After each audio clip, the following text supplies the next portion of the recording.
nos vamos al ámbito de la economía, para tener los números y los datos a propósito del IPC online. Por eso lo tenemos al magíster Gonzalo Semilla, que siempre tiene la generosidad de atendernos y de contarnos los datos. Muy buenos días, ¿cómo estás, Gonzalo? Bienvenido. ¿Qué tal? ¿Cómo están ustedes? Un gusto conversar. Bueno, ¿qué dicen los datos? Bueno, a ver, un tema no menor. IPC online no lo medimos nosotros. Siempre hago lo mismo enredo. No, eso es otra institución. Nosotros medimos otra cosa. IPC online es otra cuestión. Pero bueno, salvando esto, ¿cómo venimos? Qué gran tema, ¿no? Porque a nosotros, por lo menos en septiembre, nos arrojó un aumento en el nivel de precios de 7,5%, que fue un aumento muy sustancial, pronunciado, de los más altos en la serie del IPC Creva desde 1996. Y a nivel acumulado, es decir, desde enero hasta ahora, es casi 60%. A nivel nación, el INDEX está en un 66%, está un poco más alto que el nuestro. Y el interanual, que sería de septiembre del año pasado a septiembre de este año, estamos en un poquito arriba, por arriba del 73%. Claramente, estamos muy lejos de lo que uno pronosticaba o pronosticó en su momento a principios de año con respecto a ahora. Claro. La inflación, habíamos arrancado con un piso de un 50 y de una posibilidad de llegar al 60, 10 puntos por encima, y hoy estamos hablando si vamos a llegar a las 3 cifras, al 100, o lo vamos a superar o vamos a quedar en 2 cifras. Estamos discutiendo estas cuestiones y hay proyecciones que al año que viene están hablando de otros 100%. Resulta difícil, Gonzalo, estimo para ustedes, trabajar así, si bien se pueden ir corrigiendo las trayectorias en la medida en que va transcurriendo el tiempo, el hecho de armar todo un esquema de trabajo en función de una determinada información y por allí encontrarse con que a los pocos días ya eso, no digo no sirve, ¿no? Pero bueno, tiene modificaciones, es también estar para ustedes en un continuo trabajo, en una continua modificación. Mirá, si bien el Creva en general, no tiene un área o se ha dedicado a hacer simulaciones o proyecciones, porque hacer proyecciones puede ser tan fácil como tan complejo, depende de todos los escenarios, los supuestos, digamos, la combinación de variables que uno quiere hacer. Está claro, cuando uno modeliza, tenés que simplificar la realidad y hay muchos datos que están por fuera de nuestro alcance. Tiene que ver con criterios propios de un gobierno, de una posición, es decir, tiene que ver con un montón de variables que nosotros no manejamos. Entonces, a veces preferimos no proyectar. Lo único que yo puedo hacer es, si tuvimos una inflación de 7,5% en septiembre y la misma se mantuviera igual octubre, noviembre y diciembre, ¿qué inflación tendríamos a fin de año? Cercano al 98. Claro. Entonces eso sí lo hacemos, pero lo que publica el Banco Central, que es el Reglamento de Expectativas de Mercado, ahí participan muchas instituciones que sí hacen estos dos mencionados. Hacen permanentemente modelos y estimaciones que, como te digo, empezaron con un 50 y todos los meses están haciendo ajustes de sus modelos. Lo que nosotros sí, a nivel personal y a nivel institucional, lo que sí es, revisamos de una manera exhaustiva todos los datos que relevamos, porque a veces nos llama mucho la atención la variación de precios. Como esto, digamos, si uno desmenuza y vemos indumentaria, que es el gran rubro que estamos viendo a nivel nacional, incluso no solo en Bahía Blanca, nosotros tenemos el interanual de septiembre del año pasado, ahora casi 100%, 99,7%. Es el capítulo de mayor alza. Y nos llama la atención cuando nos juntamos todo el equipo de trabajo y decimos, ¿cómo aumentó una camisa 150%? ¿Cómo un electrodoméstico, una heladera, un aire acondicionado aumentó 85% en un mes? ¿O cómo puede ser que un auto a 0 kilómetros haya aumentado 30% en un mes? Entonces, revisar los precios, ver si uno tomó bien los precios, llamar a los referentes. esas variaciones, tanto para arriba como para abajo, como puede ser, o es una oferta o es una, digamos, esas cosas sí nos lleva tiempo y nos sorprende muchas veces, porque están bien tomados, porque tenemos una metodología de trabajo y ya tenemos experiencia en cómo tomar los precios. Entonces, pero eso a veces nos descoloca de todas maneras.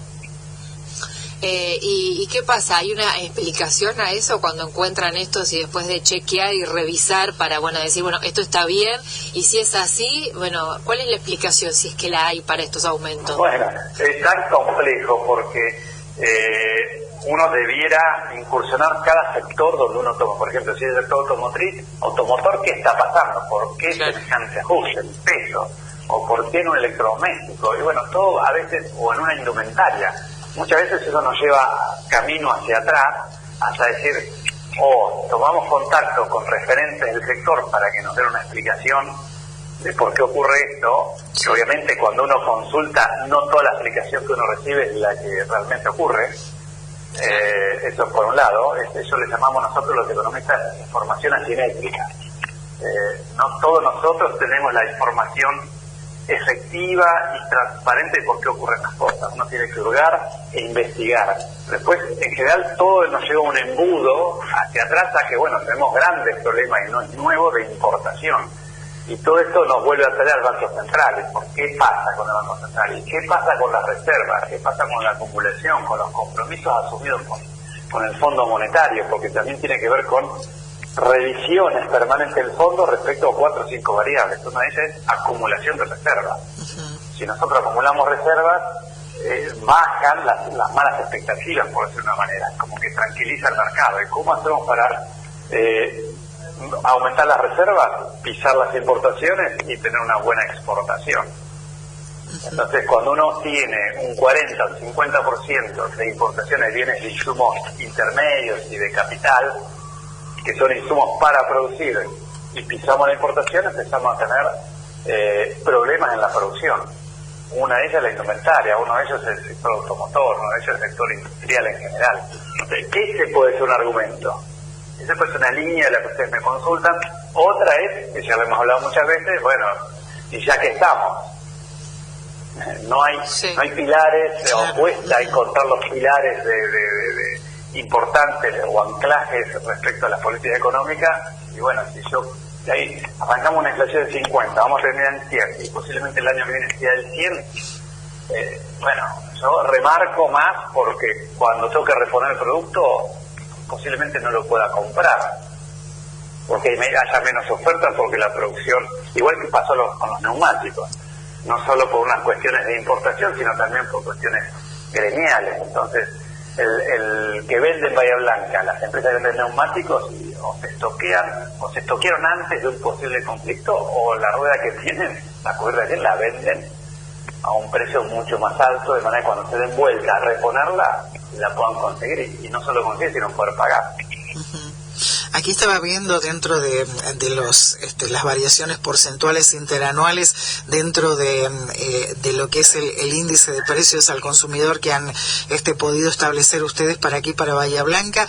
Las papas, por ejemplo, si bien es un producto perecedero, ¿no? Pero fue el que más, creo que más aumento registró de todos, ¿no? Y uno habitualmente que dice, y algunas papitas, un puré, un qué sé yo, con unas papas antes solucionábamos todo, ¿no? Pero ahora creo que tenemos que cambiar de componente para el menú. Pero bueno, permanentemente estamos, digamos, los argentinos en general tenemos una habilidad, o hemos desarrollado una habilidad, es la habilidad en cuanto a la selección del producto y de la cantidad. Uno va, si uno hace una salida por el centro y charla un poco con los comercios, bueno, lo primero que uno pregunta es cómo venís con los precios. Claro. La otra es cómo viene el consumidor, y te dicen el consumidor antes venía, si llevaba más cantidad, ahora viene menos, cuando viene elige qué llevarse. En vez de llevarse 10 productos, lleva 4. Es decir, uno está restringiéndose permanentemente. Nosotros trabajamos y tomamos decisiones con restricciones fuertes, que tienen que ver con el salario. Yo siempre digo, nos cuesta mucho ganarlo y es muy fácil gastarlo. Sí. Porque, a ver, un alquiler, 80.000 pesos, un alquiler de 2 ambientes, es mucha plata. Pero después mirás una zapatilla de marca y está en 55. Lo que nos está pasando es una pérdida de referencia de precios y distorsiones. Ya no sabemos si es caro algo o es barato. Sí, totalmente. Estamos en eso. La papa que vos decís aumentó 300% en el año. Después de 170 a, digamos, por lo menos ya en agosto, de 170 a 200 pesos. Pero ahí eso fue un 17 en un mes, pero en el año lleva 300. El aceite lleva 200% de aumento en menos de un año. La harina entre 100 y 150% de aumento. El café en un mes aumentó un 16%, de 910 a un poquito más de 1.000 pesos. Y así es, como que todos los días estamos viendo estos ajustes. Son como, a veces nosotros decimos, son como abusivos y descontrolados. O sea, nos da esa sensación.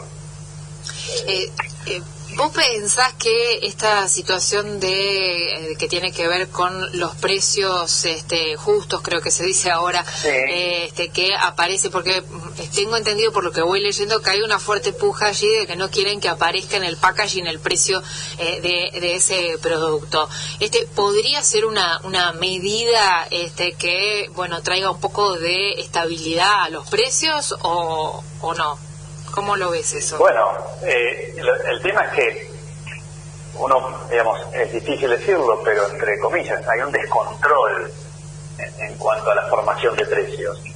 Y si bien al INDEC le dio un poquito más abajo que a nosotros, sepamos siempre que INDEC mide a nivel nación y tiene otros ponderadores, sí, y tiene más capítulos que nosotros. En la general ellos van en un 76% no, y nosotros en un 60%, así más o menos hacemos un mismo recorrido, pero está claro que es tan grande, es tan fuerte la inflación, es tan grande, tan descontrol, que de alguna manera hay que frenarlo. ¿Cómo? Bueno, ahí tenés las distintas opiniones, depende de donde vos el ángulo en el cual vos te pares a mirar. Desde el gobierno de alguna forma hay que frenarlo, no se está pudiendo hacer. Esta es una medida, si pone la etiqueta precio justo, es un anclaje muy fuerte. Lo que trata de hacer el gobierno es que la medida que tome no se viole, por decirlo de una manera, que se cumpla. Y el empresario muy posiblemente no quiera ponerlo, porque si al no ponerlo tiene cierto grado de libertad, porque hay que controlar la cantidad de productos que hay en el mercado dando vuelta. Claro. O sea, un supermercado tenga 20.000 etiquetas diferentes, o 25.000, y hay mercados mucho más grandes. Entonces, ¿cómo se controla? El tema es cómo se controla, porque acuerdos puede haber. El tema, como digo, cómo se mantiene un acuerdo. Ya hubo precios cuidados, ya hubo otro tipo de cuestiones, y los precios se mantenían, pero no había abastecimiento. La idea es que existan las dos cosas. Entonces, por eso está hablando de un acuerdo de precio generalizado, un acuerdo de salarios. Vos pensás que permanentemente se ajusta el índice inflacionario y atrás van los gremios, que con cierta manera, bueno, tampoco la idea es quedarse tan atrasado con respecto a los precios, si no nuestro salario real queda muy negativo, y eso como que retroalimenta la escalada de precios. Entonces como que se está hablando de, bueno, ¿cómo congelamos todo el mercado? Bueno, no es tan sencillo, es una tarea bastante compleja, es un gran desafío para el gobierno y obviamente para toda la sociedad. Está clarísimo. Gonzalo, estuvieron trabajando ustedes también sobre los valores, como todos los meses, ¿no?, de las canastas básicas de consumo, y estaba viendo también aquí el cuadro que ustedes presentaron, las variaciones desde septiembre del 2021, o sea, desde el año pasado a septiembre de este año, y es también prácticamente el 100% de variación, ¿no? Sí. Y bueno, no es de extrañar que estuvieran por encima el ritmo inflacionario, porque hablábamos de un 73% interanual, y acá estamos hablando de la canasta básica alimentaria de un 90, un poquito más, del 90%, y lo que es la canasta básica total, digamos, la primera en nivel de indigencia y la segunda pobreza, también casi un 90. Si casi un 90 las dos, está 17 puntos por encima de la inflación, y eso tiene que ver con el rubro famoso de alimentos y bebidas, con el capítulo de alimentos y bebidas que no para de subir. E impacta en los bolsillos de las familias más vulnerables. Es un montón, digamos, eso son 65.000 pesos por mes que una familia tiene que ganar para no ser indigente y 45.000 por mes para no ser pobre. No es sencillo en Bahía Blanca encontrar familias que estén por encima de ese valor, una familia de 4 personas. Es más, según los datos que releva el INDEC, hay un 30% de pobreza en Bahía Blanca.